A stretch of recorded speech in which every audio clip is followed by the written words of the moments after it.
There is a country beyond that which is known to humankind. A stray country. A country that exists west of October, whose borders are somewhere between midnight train whistles and the distant howl of a dog. A country that lies somewhere in the stitched and jittering static between radio stations. A country that drifts through America like a traveling salesman, but every now and then stops to nest on a small town, a small church, a single street, and maybe, just maybe, some kind of delayed radio broadcast you've stuffed in your ears.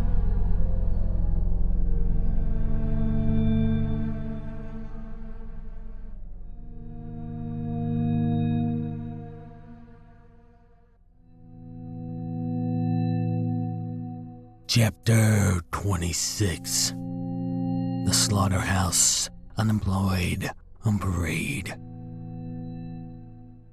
Billy, with a reflex left in his blood by some gunslinger ancestor, flicked his wrist, slid his slender fingers to his pocket, which is the holster for every young boy, and flipped the top of the hard back, drew, fired, cracked off the whole janitorial given pack of cigarettes, all 20 ragtime bullets into the open mouth. Was it a mouth?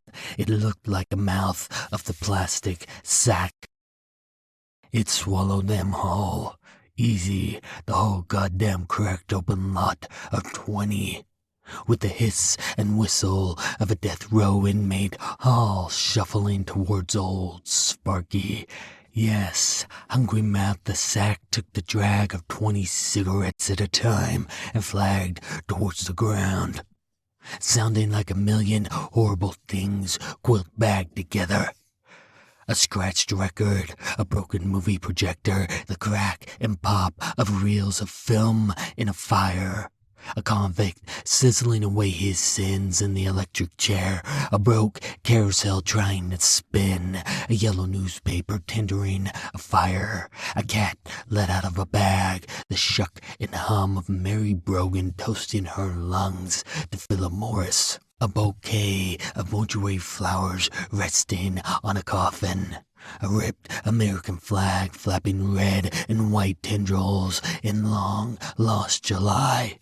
A scarecrow walking 3 a.m. streets, a maggot gagging, a fishing line breaking, books burning, chewed gum hitting the sidewalk, a fly buzzing, gas from a freak show, a baseball mitt thrown away, someone reading the newspaper in the other room, but most of all, it sounded like old movies.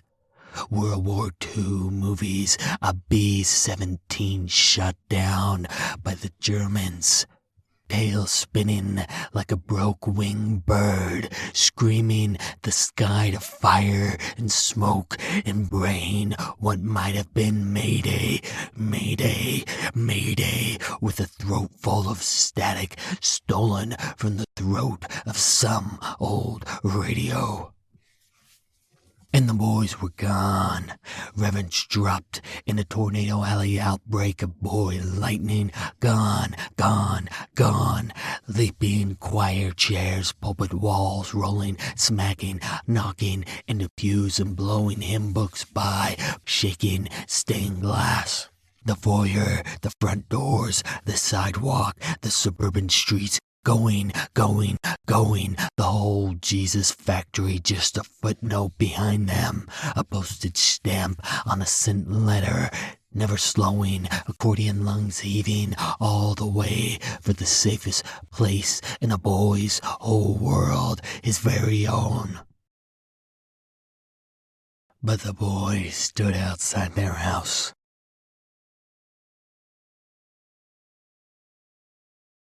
Stopped. Like two frozen rivers, breathing in and out. In, out, in, out. And neither spoke.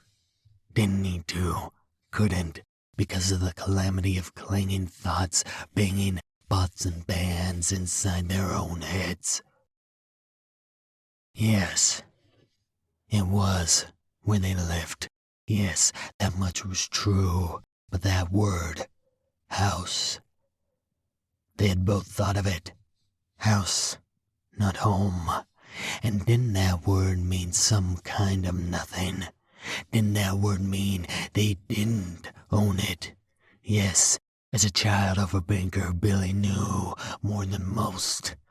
Almost no one owns their house. No, the banks own them all.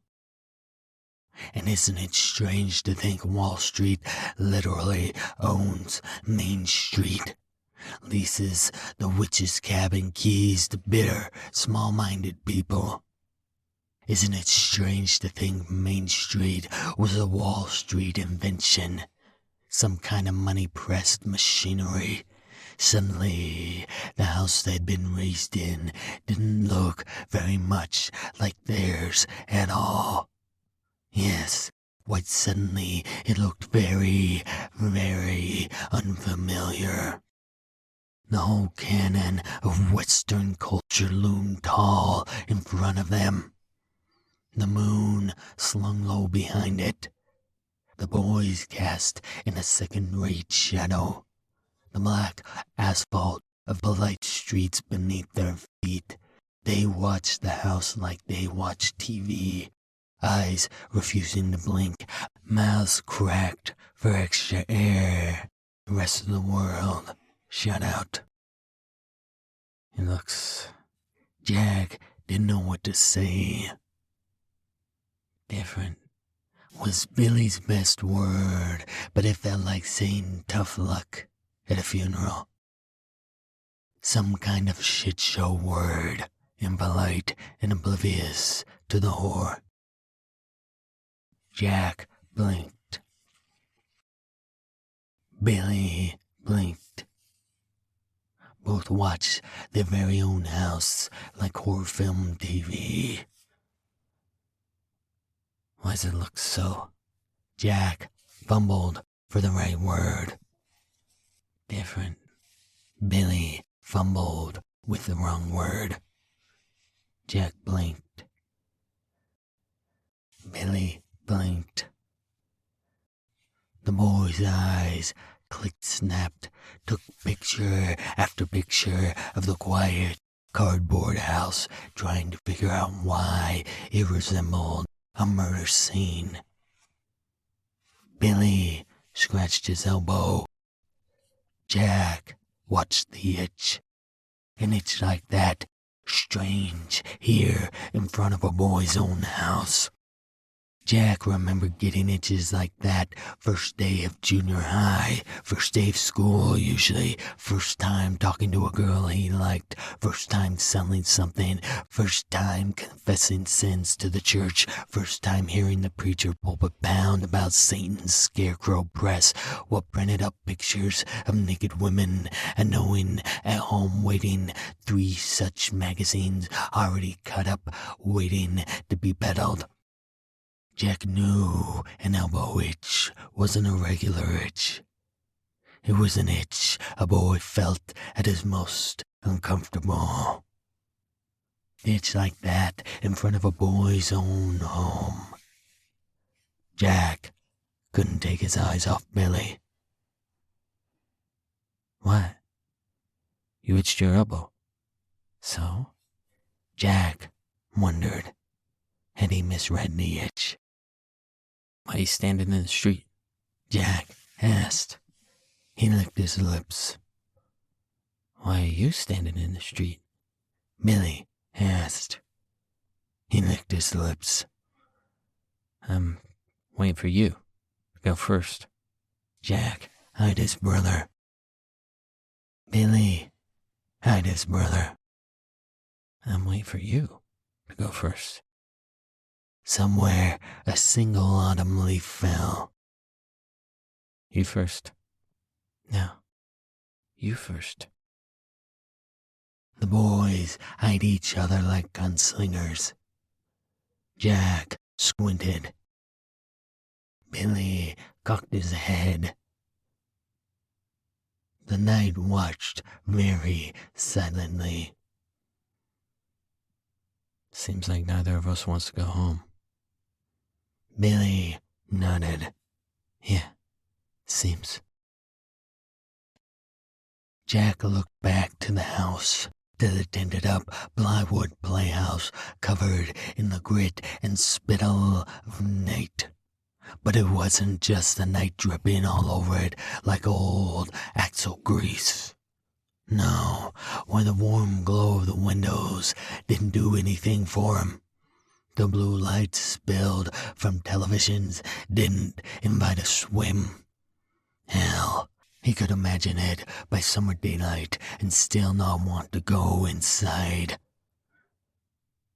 Jack scratched his elbow, squinted the house raw. Strange, he thought. Why not say, my house? The house stood silent.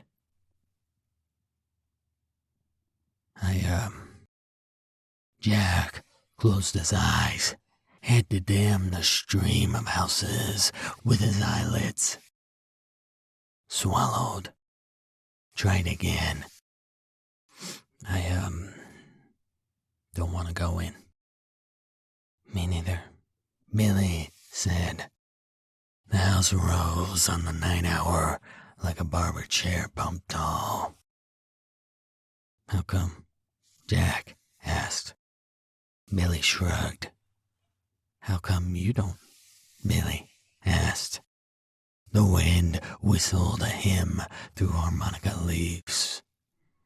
Jack looked at the house again. What had happened to the glossy production values? When had the house drunk up all the vignette and unvarnished grain of a low-budget movie camera? Jack felt the itch stir in his elbow. I just don't. Yeah, me too, Billy said. Jack closed his eyes again, asked the projectionist inside his head to play some long-lost August afternoon, any August afternoon, some summer image of the house. But all the found footage was from an overlit wasteland. Jack opened his eyes. He wondered just when his own house had begun to resemble an out-of-work slaughterhouse employee.